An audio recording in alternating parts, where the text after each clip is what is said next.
Welcome to our community. Susie Thomas with you this morning. Happy to welcome Taylor Cunningham from the Denison Depot and Clay Museum. Good morning, Taylor. Good morning. Taylor, some people might not realize what a gem we have with the Denison Depot. First of all, tell me a little bit about what you've got going down there. So at the Denison Depot, we have, I like to call it a hidden treasure museum. We have, it's mainly based on World War I and mainly the World War II canteen that we had and how we impacted the World War II. We had over 1.3 million soldiers served through our canteen. Wow. So it's just an incredible thing that Denison was able to do. And we would like to showcase that and just tell those stories that we are able to know. What kinds of changes have been made? Because you really feel when you go to the depot that you are traveling back in time and seeing a train as it was back then. Oh, absolutely. We, our executive director, Wendy Zuckel, is amazing, and she's put together all these exhibits, as have our board of directors and our amazing staff that we've had throughout the years. Everyone's done a really great job coming up with these exhibits to showcase what the depot has been able to make. When you say that it showcases what it provided as far as a service during the World Wars I and II, what kinds of things do we see there? What kinds of stories do we know? So we do have stories. One of the most popular ones that we like to tell is the stories of hands. The soldiers that would come through on these trains would sometimes, if they had time, they'd be able to get off the trains and go up to the canteen carts. And all the women who worked the canteen just told of all these hands reaching for sandwiches. They couldn't even tell you if they even knew someone that was a soldier grabbing for a sandwich because all they saw were their hands reaching for that food. Wow. That paints a picture, doesn't it? Absolutely. My goodness. And then who were the volunteers then? Who were these women? Was this the USO or who were they? So the Salvation Army was for the World War II, Mm-hmm. but Lucille Newstorfer, who was a local woman, she got a lot of the volunteers together just from Tuscarawas County and a couple of surrounding counties just to come together and serve these servicemen that definitely deserved the free food that we were giving them. Isn't it amazing to think of what life was like? Were these people who were just making these sandwiches back in their own homes and donating everything? The canteen women would have like a service line going to where they would make the sandwiches, but all community members gave, and many businesses, local, gave all kinds of donations, whether it was money or food. Local farmers would donate food if they had extra. It was really a whole community effort, and that's what we like to showcase here at the depot even today. We like to be involved in the community. Just to make those sandwiches, the whole community was involved, and then we can just picture Right. all those hands reaching.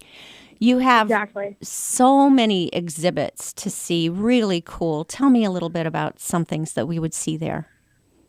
So we do have an Engage model train room, which we have a little club that puts all that together, but it's an exact replica of how Denison would have been set up in the 1940s whenever that canteen was happening. You can see all of the train tracks we would have had. The whole rail yard is laid out with our roundhouses. We also have an interactive children's car to keep the children involved in the museum and get them excited about history. We always have a rotating exhibit also through the train cars. Our director of museums, Jacob Masters, always puts together a wonderful exhibit. Mm-hmm. Our next exhibit that'll be opening next month on April 25th is the swing music of the 40s. Oh, So it's all about that era and the music that was made during the wonderful 40s. And then we also have a whole hospital car, which is the original World War II hospital car, which even showcases about the canteen and the home front as well. wow. When you say interactive activities for the children, what kinds of Yes. activities? So we actually have a scavenger hunt modeled around Private Bulldog Bing. He was a service dog in World War I. He went and served with the soldiers and sniffed out mustard gas. So he is our mascot. We actually have a scavenger hunt completely built around him that goes through the museum and allows children to do different activities such as like ringing a bell. They get to grab like different coloring sheets and word searches, all kinds of stuff throughout that museum.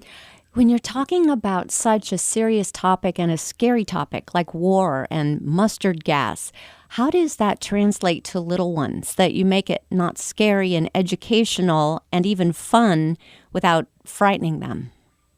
Well, I think exactly what you said. We just try to tell the story in like a better way to the children where they're getting the educational part of it. Mm-hmm. I mean, some of those facts we do have to say. Part of it is scary and it is a serious topic. Yeah. So we just try to convey that while also keeping them interactive and having fun at the same time. I think that's something our staff has definitely been able to accommodate. Yes, really good at it. How Yes. about the reaction from parents and grandparents and even the kids themselves? What are you hearing? I've been working at the depot for, I think, 4 or 5 years now, and I've never heard a bad word about our museum. Everyone loves the different perspectives. We try and tell all the stories from every side, and we do our best to showcase what Denison was able to do during World War I and II. Some people are familiar because you do the Polar Express best. I'm going to say that. In my humble opinion, just the best Polar Express because you're really going through, there's no city. You're just going through real country. Absolutely. You're headed toward the North Pole. Tell me a little bit about that. How soon do people have to, should we be getting our tickets now for it? So the Polar Express tickets go on sale May 1st to museum members. Mm-hmm. And then I believe sometime in June, early June, they go on sale to the public. So you can get them whenever they go on sale. It truly is a whole magical experience. Yes. Many hands are involved in it, of course, but we truly do work our best to get that magical moment for each family. Since you really are going to be putting them on sale soon, people who have not done it yet, let's tell them a little bit about what to expect because it's amazing. Thank you. So it's an extraordinary adventure to the North Pole. You get those magical moments. It's just like the book and the movie. Mm-hmm. You get to eat the cookies, drink the hot chocolate. You will get a special visitor of Santa later in the ride.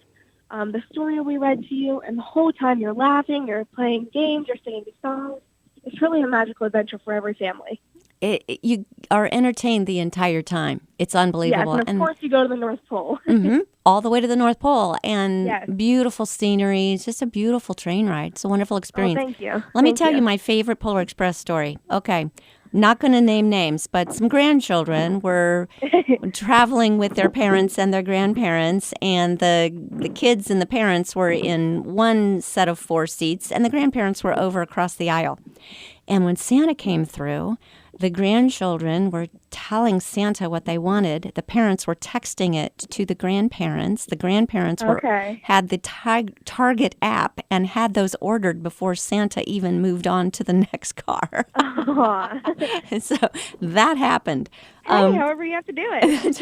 Right. And Christmas was awesome. Just so many things. But Polar Express is not all you do. Tell me some of the other activities and fun things you've got planned. So some of our bigger events for the depot, we have our upcoming Santa Sangria Gala, which will be held out at the tool shed at Breitenbach Wine Cellars.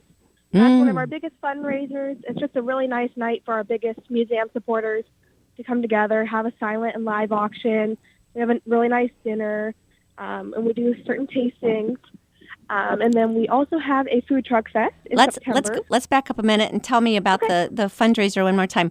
The date, because we broke up a little bit there. When is the date for that? So the date for the Santa Sangria Gala is May 16th. Mm-hmm. And where will that take place again? The tool shed out at Breitenbach Wine Cellars. Okay, awesome. And how do people get tickets for that? So that one, we would have to send you an invitation, but if you contact the depot and want to be added to our invitation list, we can definitely do that. And so anybody can say, I want to come, please send me an invite. And how do we reach the depot to get an invitation?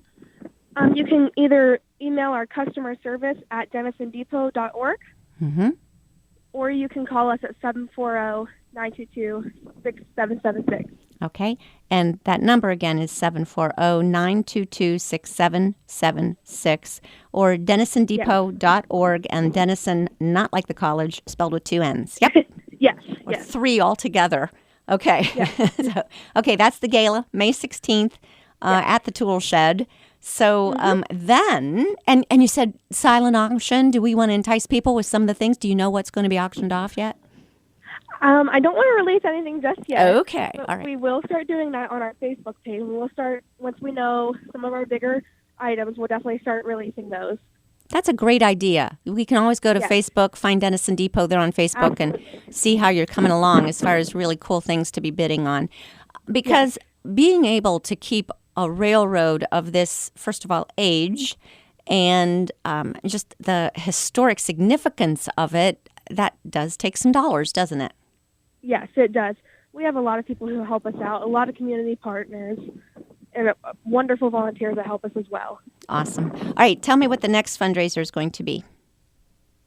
I'm sorry? You said you were starting to talk about a second fundraiser after the yes. gala. Mm-hmm. I mean, we have many events throughout the year. You can find those on our website.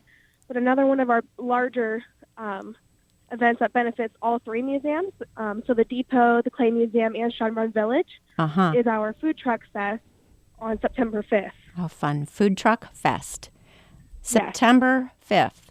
I'm writing all this down because I don't want to miss it. Okay, tell me what happens there.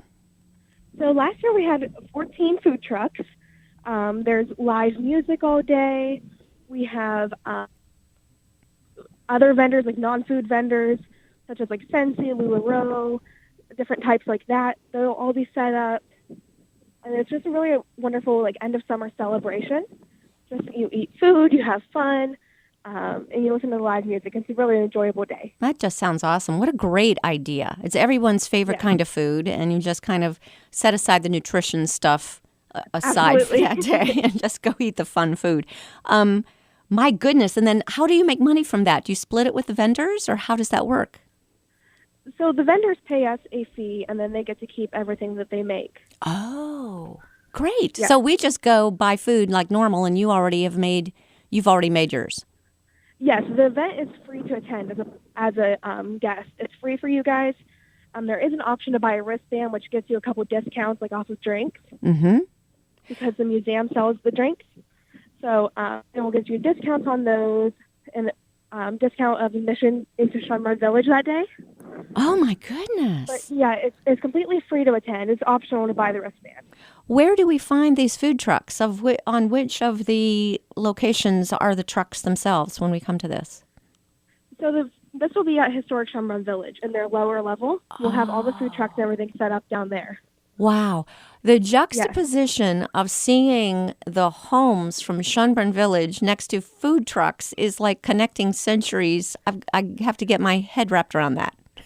Yes, the food trucks are down in the lower level, so they're not right by the cabins. Okay. But it is in the same area to where you could go up and visit the cabins that day as well. That just sounds awesome. Okay, so if we go to denisondepot.org, we will get all the information about your big fundraisers. Absolutely. And really want to be supporting these. This is so good. Yep, all of our events throughout the year.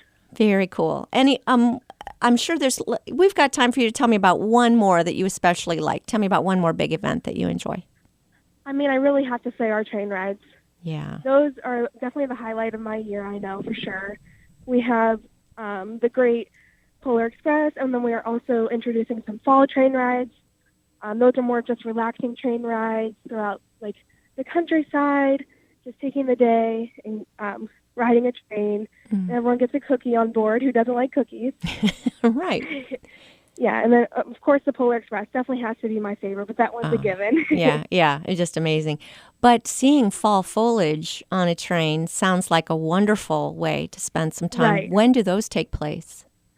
So those ones are in October. I believe the first weekend of October, or first or second weekend of October. I'll have to check on that one, but that can all be found on our website as well. Right. And you just, because you want to aim it for when the trees are at their best. And yes, that is... I believe it is the second weekend because that's when the foliage starts to turn. Little personal info. That's when we got married, and the trees always look the best on our anniversary weekend. So I know what I'm going to be rooting for as far as how to spend the anniversary this year, taking a train ride through beautiful... I'd love to have you. Oh, my goodness. That just sounds perfect. In the fall, we even have our chocolate and cheese train ride, which is a little date night or girls' night out. Oh, excuse me. What else do you need? Right. Chocolate and cheese train ride. Oh, my. Okay. Wow. When's that? Do you have a date on that yet? But it's in the fall. It's in October? It is. Yes, it is. Okay, well, we'll make sure we get that on the calendar as well. All right, but for all of these, just go to denisondepot.org or check them out on their Facebook page. We do need to take Absolutely. a short break here, but we'll be back with Taylor Cunningham from Denison Depot, Clay Museum, and Schönbrunn Village after these words. You're listening to Our Community. Well, welcome back to Our Community. Susie Thomas visiting with Taylor Cunningham from Denison Depot and Clay Museum and also Schönbrunn Village and finding out all kinds of fun things. You are going to want to find out about Denison Depot and all their upcoming fundraisers and special events. Go to denisondepot.org. Give them a call, 740-922-6776 if you'd like to get some invitations, especially to that gala coming up May 16th. Now let's talk about the Clay Museum. Taylor, I think I've heard of museums about every possible subject, but clay has got to be maybe the most unique. Tell me a little bit about this. So the Clay Museum is all about the clay industry that was here in Tuscarawas County. We had over 30 clay plants in the area, and we had all these clay workers that came to work, and all the bricks that were made and all the folk art that was made. So that's what we mainly focus on, is showcasing that industry. So what kinds of things do we see? Do we actually see pottery? Do we see different kinds of clay? I think people might not realize or appreciate how important that industry has been. Right, yeah. You'll see some folk art that was made by the workers. You'll see some pots that were made, some bricks that were made, and then you'll see all kinds of stuff from the industry. What is clay like today in the area? Is it still an important industry, or is that something from bygone years? I mean, you still do have the major corporations like Superior Clay, and you also have like the Belden Brick still. Of course. So I definitely think it's still important, but it was definitely booming back during our industry. And then what kinds of things are made from it? Well, bricks, of course. Right, bricks, pottery.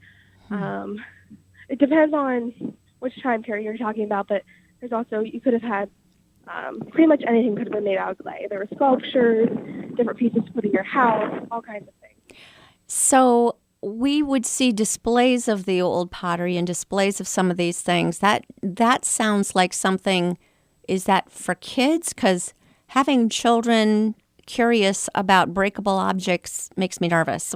How do we view that? We still do have a scavenger hunt for that as well. Wow. To teach them all about the industry, and we also have a mascot named Clyde, who's a clay pipe. And they walk through with their hands behind their backs or in their pockets, or how does this work? No, absolutely not. We have a whole scavenger hunt through the museum. That way they can get, they can still interact with all the pieces, and they can still do all of their things. So it's interactive for children as well. You recommend it for children? I do. I recommend all three of our museums for families. What's a good age group to bring kids to the Clay Museum, part of it? Honestly, I think any child, I would say 5 and above, would get the gist of what we're trying to say. Wow. So I wouldn't turn anyone away. It's completely a family museum. Neat. So I think a scavenger hunt is a wonderful idea, and what a unique way to visit a museum in general. You're really searching and having fun and interacting with it. Yeah, we work really hard to make sure that all three of our museums are family-oriented and that they're accessible to all ages. Now, do you have a special website for the Clay Museum as well, or where do we get information about that one? Is that on Facebook? Yes, we definitely have a Facebook page for the Yorksville Clay Museum, and then you can also look on the Depot's website, and there's information on there.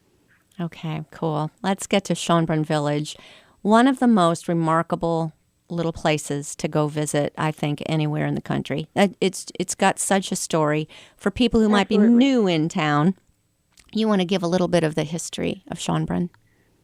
Yes, so Schönbrunn is just a little village. It was the first, one of the first settlements in Ohio, settled by the Moravians, and it was really a peaceful living between the Native Americans and the Schönbrunn missionaries. And they were just Christian Indians, Moravian Indians, just going about their lives. What do we know about them, Taylor? What do we know about their daily life? So we have 17 reconstructed cabins currently that showcase, and they each have a different story. I definitely recommend going to Schönbrunn and taking the walking tour or taking a guided tour, and you'll hear all kinds of stories about the daily lives. Has any of that impacted you especially? Has there been any one story that you just thought, oh my gosh, I feel for those people, or I would love to have known those people? Anything like that? I mean, I really think every single story is individual, and it's also just so emotional hearing the stories. Just of each single cabin. I don't have a specific favorite, but I mean, they're all amazing, so I highly recommend going. And for anyone who is not familiar with the story of what happened to the Moravian Indians, you can go see Trumpet in the Land. Correct. That will tell the entire story. So we don't want to give everything away. You're right. Right.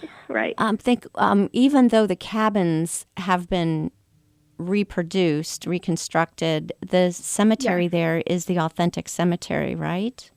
That's correct. What can you tell me about? It's called God's Acre. What can you tell me? What's special about that? Well, that's where there are both Moravians and the Indians are buried in the same cemetery, and it's just really a great showing of peace between them. Yes, which I think is a part of history that we don't hear enough about how these were people who were really living in peace together. They go back how far? It seems to me the dates on those stones are, when would that have been? I'm not sure when the date on the stones are, but we're talking about the 18th century, late 1700s. Yes, around the time of the Revolutionary War, correct? Correct. My goodness. Well, people should plan on spending about how much time when they go there, because you do want to hear all the stories and the schoolhouse, see the schoolhouse and everything. I would definitely say about anywhere, it depends on if you're someone who reads everything. I would definitely say an hour and a half to 2 hours. Okay. It's a wonder. When is it open? Because I remember being that one of our regular Sunday drives. So Schönbrunn Village is open Memorial Day through Labor Day. They are seasonal because everything is outside mainly. And can you go any day of the week? We're open Tuesday through Sunday, so we're not open on Mondays. But Tuesday through Sunday, you can definitely go. Perfect. And I will say, it's a wonderful Sunday drive, just to take the family and walk around. When we see those shows now on TV about the tiny house revolution, and there's just nothing compared to what they were living in. Describe, people who've not been there, describe one or two of the cabins, what it looks like. So the cabins, I mean, when you picture a log cabin, this is most likely what you picture, just the 1700s version of it. So they have the dirt floor, they have the logs stacked nicely to make the cabin. They have those little cutout windows. And then we also have a church and a schoolhouse, which have the pews, and they have the seats in them. So it's just really a breathtaking place to go. I highly recommend it. It really is. When you think of a community actually living there, it's pretty remarkable. And that's what it was. It was their own little community that they could feel safe in. Taylor, you mentioned that these houses were reconstructed. How did they know what they looked like? How did they know how to build them? Well, there are multiple documents, and David Zeisberger, who was one of the founders of the village, he even wrote diaries. So just going based off of all the historical elements that we have to look at. Ohio History Connection is who owns Schönbrunn, but we manage them. We have David Geisberger's diaries? I'm sorry? Those exist? David Geisberger's diaries exist? David Geisberger wrote diaries, yes. Where are those housed? I'm not sure where they're housed, but they do have them. Wow. And so that's what they were. So for people who don't know, David Geisberger sort of was the mayor or what kind of head of, and the minister and doctor maybe. I think he was everything of this group, in Schönbrunn. So he was keeping diaries, and then that's how you were able to reconstruct the houses and know what they looked like. And yes, absolutely. Oh my goodness. I definitely think even just to do your own research and dive into this world of history for any three of our museums, I definitely think it's worthwhile just to research your own stories and to hear all the history that happened in these three cities. I think you're right. It's just amazing. And it really is a trip through time, isn't it? You just time travel right back there. Taylor, I've got to ask you about you. What was it that has attracted you to do this important work? You've been there how many years now? Well, I started in the summer between my freshman and sophomore year of high school. And I'm currently a freshman at Kent State University, Tuscarawas. I think it's So I've been there. fascinating. So you started volunteering, basically, right? As a high school student? Yes. I did an internship, which I highly recommend high schoolers to look into our internships that we offer. Mm-hmm. And then I was hired out of that internship. Oh, yeah. Internships are definitely the way to go. It's how to get a job. Absolutely. And then you're already prepared. There's no learning curve. But what was it about this kind of history and this moment in time that attracted a freshman in high school? Well, my sister, Chelsea Cunningham, has also worked there. So she was kind of like, Taylor, I really think you need to do the internship and just see what happened here. So then once I became an intern and started learning all those stories and interacting with the wonderful staff and volunteers that we have, it was just a no-brainer. I completely love my job, and I love hearing. I'm still learning to this day, and that's the most amazing part. Still learning to this day is the best part of any job. When the Correct. time you stop learning is the Right. time to start doing a different job. Absolutely. What has surprised you most? What have you discovered about any of these three museums and showcases that has just knocked your socks off? The most surprising part is just the complete support that I have from the staff, my wonderful bosses, Wendy Zuckel and Jacob Masters, the whole staff that I've interacted with, the volunteers, our board of directors, the community. It's just amazing to see how many people come together for these three museums. Yeah, and you probably visit a lot of people from around the state and Absolutely. even out of state. Do you attract some out-of-state folks? Yep, we do sometimes. We have a couple of people from out of state on our board of directors. So it's just great seeing everyone come together. Well, it is just a jewel that we have in our community here, all three. If you haven't visited any one of them, you must. It's the Denison Depot, the Clay Museum, and Schönbrunn Village. Some fundraisers coming up. Definitely go to denisondepot.org. If you want an invitation to that gala, give them a call, 740-922-6776. Taylor, what about Schönbrunn? Do they have a website or a Facebook page for Schönbrunn as well? I definitely recommend going to all the Facebook pages. That's where you'll Yes. get the most up-to-date information. Great. Yeah, that sounds perfect. All righty. Well, we can't appreciate your time more. Thank you so much. We're looking forward to everything coming up this summer. And Taylor Cunningham from Denison Depot, Clay Museum, and Schönbrunn Thank you so Village. much. Thanks for being on our community. Absolutely.